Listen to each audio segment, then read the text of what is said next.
कोटा के सरकारी अस्पतालों से एक ऐसी खौफनाक खबर सामने आई जिसने पूरे राजस्थान को झकझोर कर रख दिया। सिजेरियन डिलीवरी के बाद एक एक करके 4 मासूम महिलाओं की मौत हो जाती है और 8 महिलाओं की जिंदगी आईसीयू में वेंटिलेटर पर लटक जाती है। लेकिन शर्मनाक बात तो देखिए, घटना के पूरे 9 दिन बाद जब सूबे के स्वास्थ्य मंत्री गजेंद्र सिंह खिमसर कोटा पहुंचते हैं तो उनके पास इस दर्दनाक हादसे का कोई जवाब ही नहीं होता।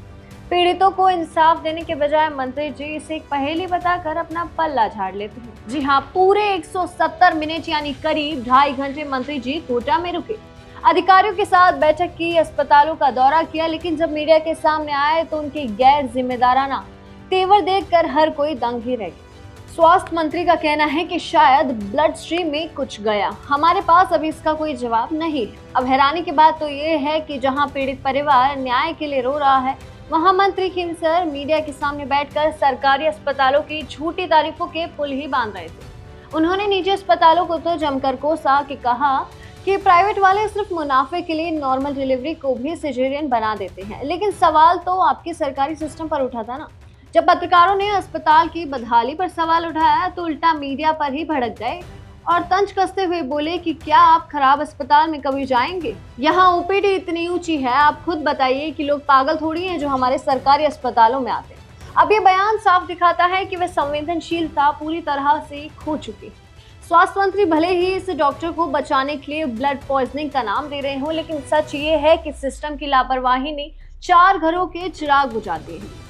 मामले के तुल पकड़ने पर सरकार ने अब तक डॉक्टर श्रद्धा की सेवाएं बर्खास्त की है, जबकि डॉक्टर बीएल पाटीदार, डॉक्टर खुशबू मीना समेत कई नर्सिंग स्टाफ को सस्पेंड भी कर दिया है। ड्रग डिपार्टमेंट ने अस्पताल से 33 दवाइयों के सैंपल लिए हैं, जिनमें से 9 सर्जिकल सैंपलों के जांच के लिए कोलकाता भेजा गया है। जब तक रिपोर्ट नहीं आती तब तक के लिए वे दवाइयों की सेवाएं रोक दी गई है। लेकिन सवाल वही है, क्या इस सस्पेंशन से उन मासूम बच्चों को उनकी मां वापस मिल जाएगी? क्या राजस्थान की जनता को सरकारी अस्पतालों से सिर्फ पहेली या फिर ये ढोल मोल वाले जवाब ही मिलते रहेंगे? इस लापरवाही के असली गुनहगारों को सलाखों के पीछे आखिर कब भेजा जाएगा? और आप स्वास्थ्य मंत्री के जवाब से कितने संतुष्ट हैं? अपनी राय हमें कमेंट्स में जरूर दें और ऐसी तमाम खबरें और अपडेट्स के लिए देखते रहिए भारत अवतार। धन्यवाद।